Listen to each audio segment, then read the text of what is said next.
queridos alunos.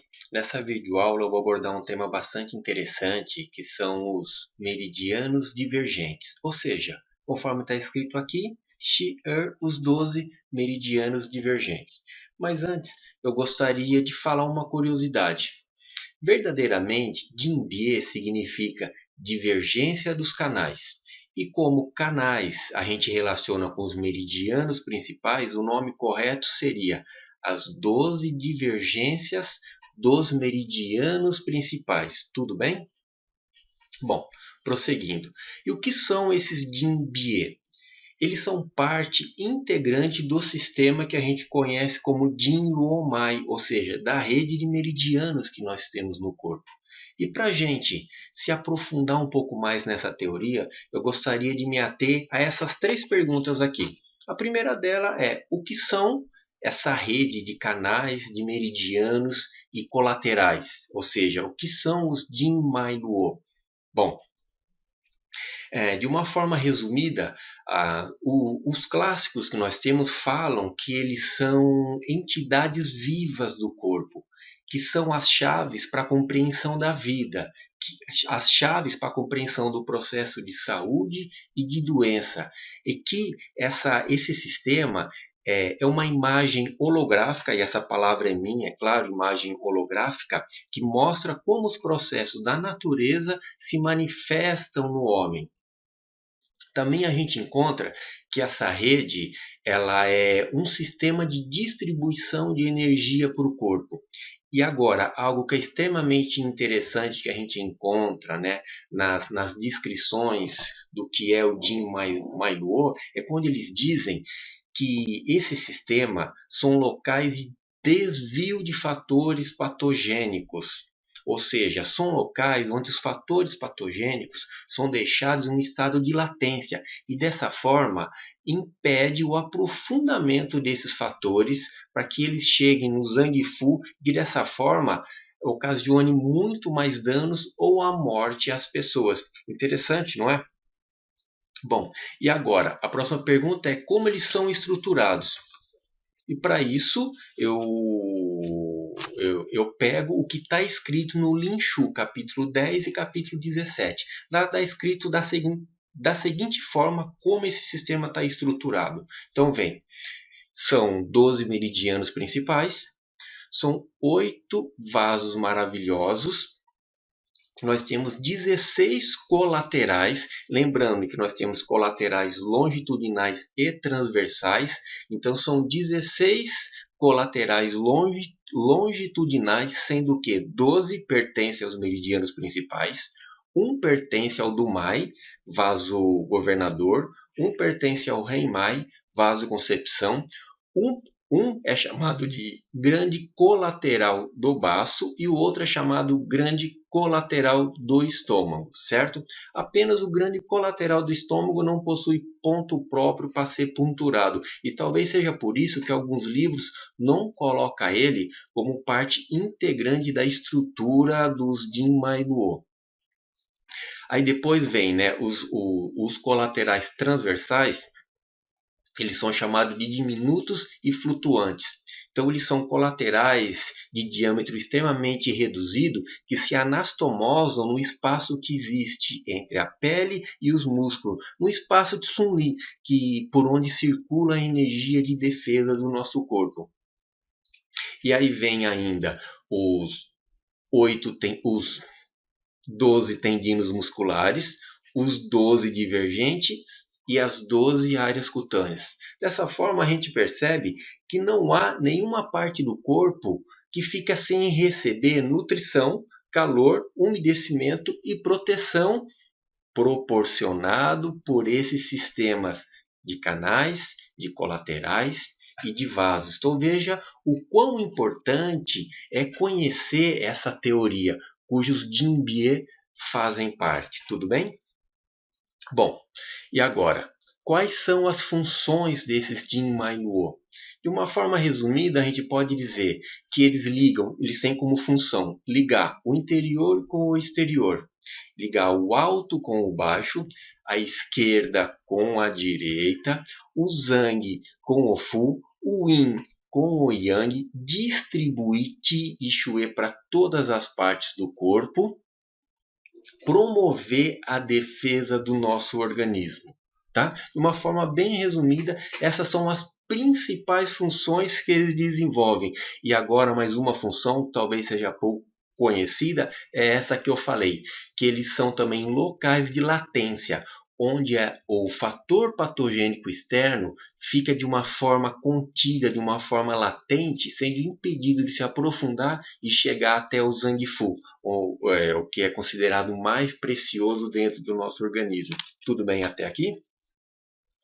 Bom, aqui só tá algumas passagens, né, que eu tirei do Neijing e também do Zhenju Jiaijing, que traduzido seria o ABC da acupuntura, falando sobre a importância que os clássicos dão no entendimento, no estudo e no aprofundamento da teoria dos canais, dos colaterais, dos divergentes, sabe? E dos vasos. Como é importante conhecer essa teoria, que aparentemente mostra-se fácil, mas que contém em si muita simbologia, muita coisa codificada.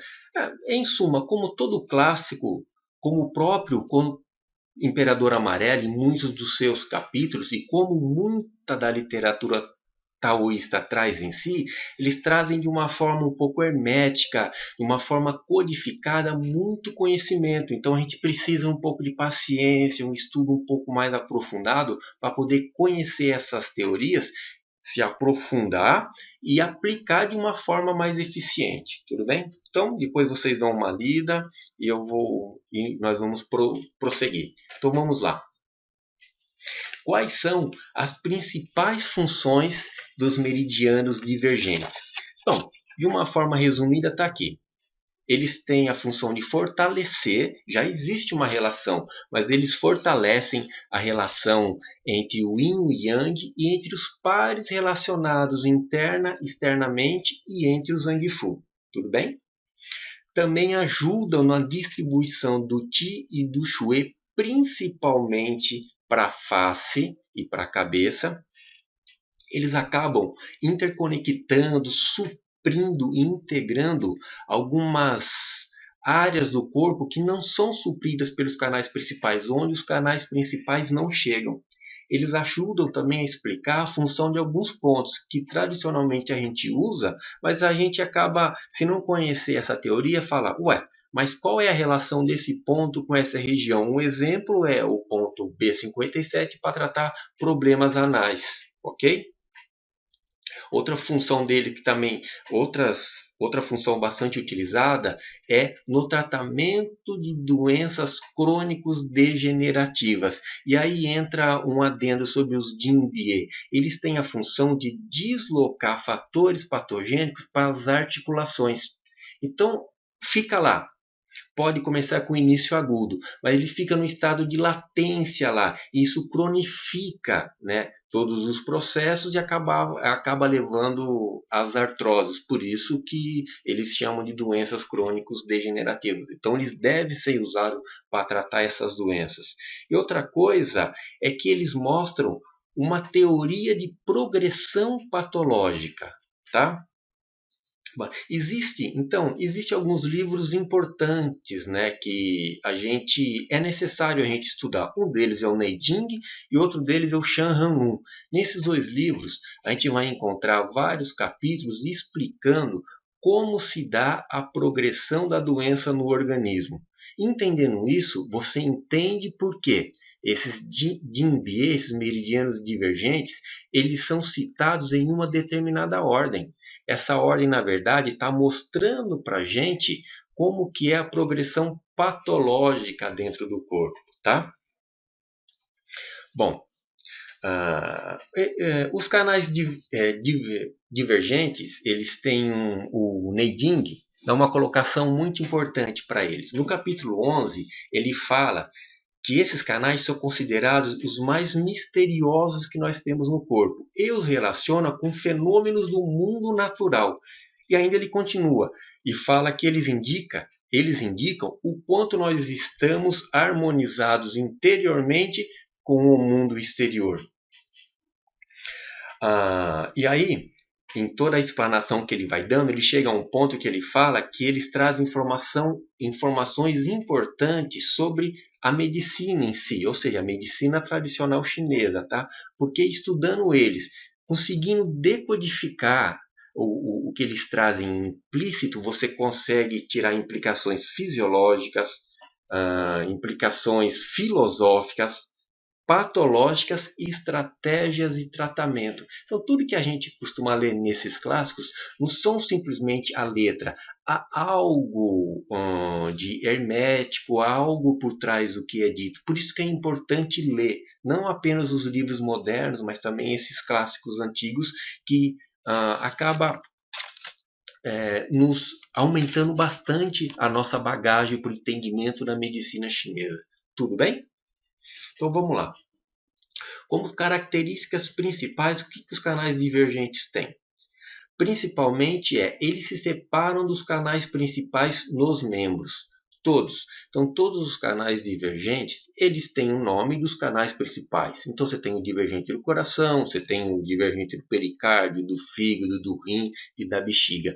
E eles se separam dos seus canais nos membros, nos braços e na perna. Todos eles, após se separarem, vão se interiorizar no corpo, ou seja, no tronco, ou seja, no tórax. E após isso, eles vão caminhar para a face e para a cabeça. Então, para isso acontecer, existem algumas características importantes deles. Eles têm pontos de partida, eles têm pontos de entrada no corpo, eles têm pontos de saída do corpo e eles têm pontos de reunião, pontos de junção, de confluência que a gente utiliza para maximizar os nossos tratamentos. Tudo bem até aqui? Eles são em pares de 6.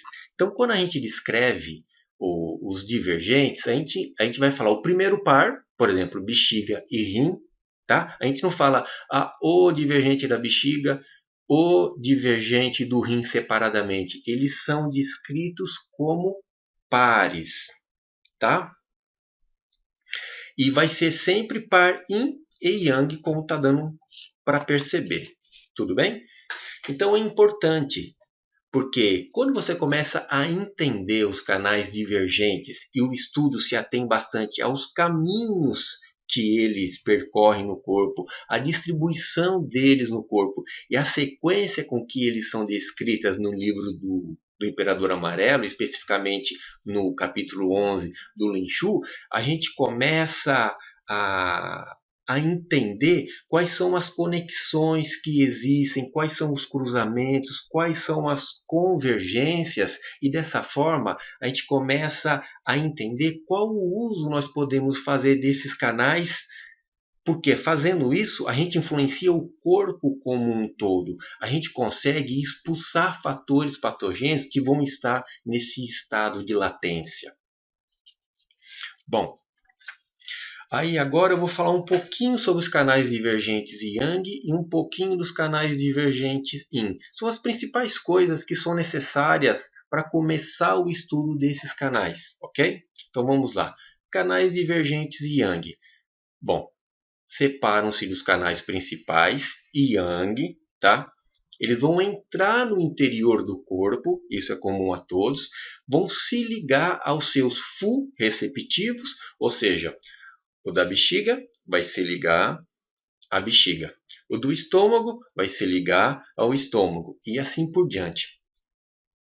Eles também vão se ligar aos seus Zhang correlacionados e ainda vão se ligar ao coração. O fato é, ao coração, 4 se ligam diretamente. Certo? Um se liga indiretamente. O único que se liga indiretamente é o Sandial, é o triplo aquecedor. E segundo o livro do Imperador Amarelo, não tem ligação, não faz ligação com o coração, que seria o intestino grosso. Então a bexiga faz ligação com o coração, o estômago faz ligação com o coração, a vesícula biliar faz ligação com o coração, o intestino delgado faz ligação com o coração, o sandial se liga indiretamente porque ele se espalha no tórax, se liga ao coração, e o intestino grosso, esse não se liga com o coração, certinho? Aí a outra característica dele é aflorar em geral na região do pescoço, e aflorando ele se liga ao seu meridiano de origem. Deu para entender? Então funciona assim, imagina, na altura da fossa poplítea, no ponto B40 especificamente, o divergente da bexiga, ele sai. Na hora que chega mais ou menos à altura do B36, ele entra no corpo. Aí depois ele vai fazer todas as suas conexões, passa pelo ânus, se conecta ao ânus, se conecta à bexiga, se conecta ao rim, passa pelo coração, aflora no pescoço, se liga ao meridiano da bexiga no ponto B10. Tá? Então vamos lá. Agora o canal divergente IN. Da mesma forma, ele vai se separar do canal principal, vai se internalizar no corpo. Alguns vão se ligar ao seu sangue respectivo, o coração, o pulmão e o rim. Esse se liga ao seu sangue, os outros não se ligam, tá? Aí ele vai se unir ao seu canal divergente yang relacionado. Deu para entender? Então, por exemplo, qual é o canal divergente yang do baço? É o canal divergente do estômago. Então, esse canal divergente yin do baço vai se ligar ao canal divergente yang do estômago. Então, eles sempre vão formar esses pares. Depois de formar os pares, todos vão caminhar para a face. Então, dessa forma, a gente consegue perceber como todos os canais chegam até a face, sendo yin ou sejam yang, através de uma forma indireta, se ligando aos divergentes, todos os yins acabam chegando na face. Tudo bem? Aí tem os pontos de junção que se chamam os pontos Re, que como eu falei, os pontos onde o meridiano Yin se une ao meridiano Yang. E são esses pontos que se concentram, são mais bem detalhados na face e que a gente usa para poder tratar esses meridianos. Tá? Então vamos lá. Então aqui tem o que eu chamei aqui, ó, de 6 confluências, são os pares Yin e Yang de meridianos divergentes. Então eu coloquei exatamente na sequência como o livro do Imperador Amarelo, o Neiding, coloca. Então você tem a primeira, confluência, o primeiro par bexiga e rim, o segundo vesícula biliar e fígado, o terceiro estômago baço e assim por diante. Todos eles têm o que a gente chama um ponto Re, um ponto de conjunção, um ponto de reunião superior. O primeiro par é o B10, o segundo o VB1, o terceiro é o estômago 1, o intestino delgado e o coração, o quarto B1, e assim por diante, o sandial, o triplaquecidor 16 e o IG18. Tá? Do lado eu aproveitei e coloquei onde que esses meridianos divergentes se separam do seu meridiano principal. Então, essa região, você consegue usar ela também para tratar. É só você usar qual é o ponto que está relacionado a essa região e colocar para o tratamento. Então, a gente sabe que bexiga e rim, os dois saem da fossa poplítea. Tá? Então, eu sei que existe um ponto que é descrito nos livros, que é o B40 para bexiga. Teria algum outro ponto que eu poderia deduzir para o rim? O R10, entenderam? Aí eu sei que a vesícula biliar sai da coxa, o fígado sai do pé, o estômago e o baço, os dois saem da coxa, intestino delgado e coração. O intestino delgado, ele se separa no ombro e o coração se separa na axila e assim por diante, tá? Então vocês dão uma olhadinha com calma nisso e qualquer coisa vocês entrem em contato que a gente discute e se aprofunda mais nesse assunto. Aí aqui eu coloquei um desenho desses pontos, né, de confluência, de reunião superior. Então você tem ó, o B1, E1, VB1, B10, o triplo aquecedor 16, o intestino grosso 18.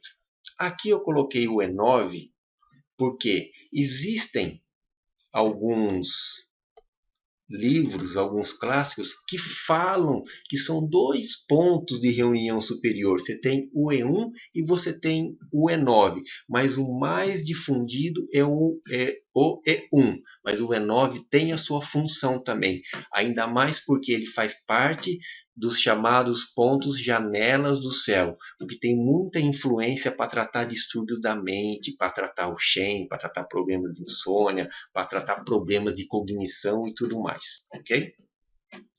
Vamos prosseguir.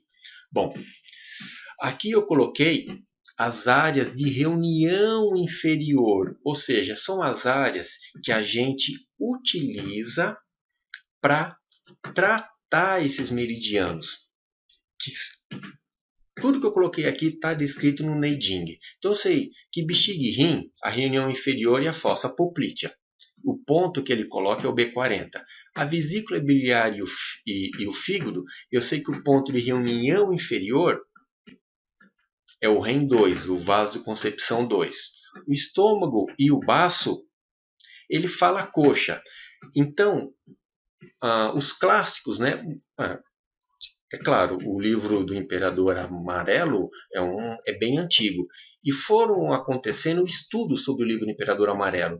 Muitos acupunturistas antigos foram estudando, foram se aprofundando através da prática, observando os resultados que eles obtinham, e aí chegaram à dedução que alguns pontos poderiam ser chamados de pontos de reunião inferior. Porque, na verdade, dessas 6 confluências aqui, 4 nós conhecemos áreas de reunião inferior. Dessas 4, 2 tradicionalmente possuem pontos, o B40 e o VC2. Os outros não. Mas devido a esses acupunturistas, né, antigos, nós conseguimos elaborar pontos que servem como pontos de reunião inferior e nos ajudam muito em tratar diversas patologias. Então você tem estômago e baço, o E30, o intestino delgado e o coração, o VB22, o triplo aquecedor e o pericárdio, o VC12, o intestino grosso e o pulmão, o estômago 12. Então veja que interessante, tá? Então só para fazer um pequeno resumo. Então nós temos tradicionalmente os pontos de reunião superior.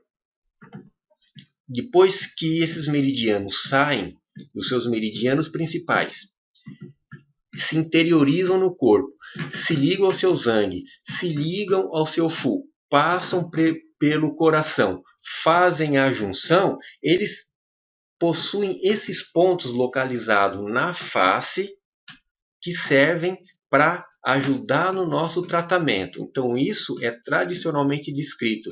No Neijing você tem isso, no Zhenju Jiaijing você tem isso, em vários outros clássicos você tem isso muito bem descrito.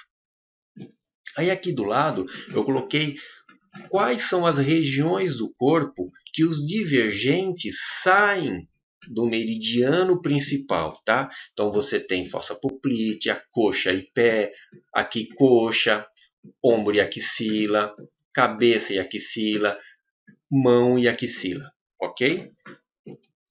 Aí aqui está o diagrama de como esses pontos estão distribuídos na face. Aí nesse outro quadrinho, o que foi descrito sobre essas 6 confluências aqui? Eu falei que apenas dessas duas, o Neijing cita pontos. Para bexiga e para o rim, ele cita o ponto B40. Para o fígado e para a vesícula biliar, ele cita o ponto vasoconcepção 2. Para o estômago e para o baço, ele cita regiões, ele cita a coxa. Então, na coxa, você pode pegar pontos que você pega e utiliza para tratar esses meridianos ou distúrbios ao longo desse meridiano. O intestino delgado e o coração vai ser na axila para tratar esses meridianos divergentes. Agora, para esses pares, triplo aquecedor e pericárdio, intestino grosso e pulmão, ele não descrita área de reunião inferior nenhuma, certo? Porém, com os estudos que foram acontecendo, com o uso que foram acontecendo ao longo dos séculos, chegou-se à conclusão de alguns pontos localizados no corpo que você utiliza para influenciar esses meridianos divergentes. É claro, o E30 não está na coxa, mas ele é um ponto que é considerado ponto de reunião inferior. O VB22 também não está na coxa, ele está aqui no hipocôndrio, mas vai influenciar o VC12 e o E12. Tudo bem? Deu para entender? Só que nada impede, e isso é utilizado, de você, na coxa, utilizar pontos para ajudar a tratar esses meridianos. E pegar a axila, que é extremamente dolorida, colocar pontos, você utilizar para tratar esses meridianos divergentes, tá? Então vejam aqui. Aqui eu coloquei como esses pontos estão distribuídos no corpo. Então você tem o B40 aqui. Lembra que eu falei do R10? Você pode utilizar o R10, que fica aqui entre o semimembranoso e o semitendinoso. E aqui do lado você tem o ponto VC2, E30, VC12, o VB22 e o ponto E12, que a gente utiliza para maximizar o tratamento desses meridianos, tá? Qual outra combinação a gente pode fazer? Os pontos-fontes também são extremamente úteis e importantes de você fazer uma sinergia com esses pontos para ajudar no tratamento. Mas mais importante do que aprender pontos, hoje eu quero que vocês se atenham ao estudo do trajeto desses meridianos. E aqui soltou uns 6 pares, tá? E aqui que eu fiz? Eu coloquei o trajeto deles, colocando qual é o Zang que ele se relaciona, qual é o Fu que ele se relaciona, qual é o trajeto que ele começa desde o seu ponto de saída até o seu ponto de entrada e seu ponto de confluência na face. Então, o primeiro par é bexiga e rim. Vocês olhem com cuidado, com tempo, né? O segundo par, vesícula biliar e fígado. O terceiro par que nós temos o estômago e o baço. Aqui nós vamos ter o intestino delgado e o coração. O sandial que sai da cabeça, ó. O sandial, lembra que eu falei que indiretamente ele se liga ao coração? Porque ele se espalha no tórax. E o pericárdio. E por último, o que nós temos é o intestino grosso. Você vê? Ele se liga aqui na altura da sétima vértebra cervical, se aprofunda e não tem conexão com o coração e o pulmão. Tá? Então, estudem com calma o trajeto desses meridianos e, como disse mais uma vez, os professores do ETOSP estão à sua disposição para ajudar no entendimento dessa teoria que é extremamente importante e útil para o nosso tratamento. Bom, o que eu tinha para falar para vocês era isso. Eu tentei fazer um resumo sobre os principais aspectos dos meridianos divergentes. E acho que um dos aspectos mais importantes é conhecer o trajeto desses meridianos, porque conhecendo o trajeto você vai saber a área que ele influencia, a área que ele pode ser usado para tratar. Você vai utilizar ele para tratar doenças crônicas degenerativas. Eles deslocam os fatores patogênicos para as articulações, a fim de impedir que elas se interiorizem e dessa forma afetem o Zang Fu. São partes integrantes, indissociáveis do sistema de vasos colaterais e de meridianos e de canais que nós temos no corpo. E é uma teoria que as pessoas não dão muita atenção, mas é de extrema importância, porque esses meridianos afetam qualquer parte do corpo. Tudo bem? Bom, agradeço a atenção de vocês e qualquer dúvida, qualquer comentário, qualquer sugestão, o ETOSP, o Daniel, eu e os outros professores estamos à sua disposição. Um grande abraço e até a próxima videoaula. Tchau!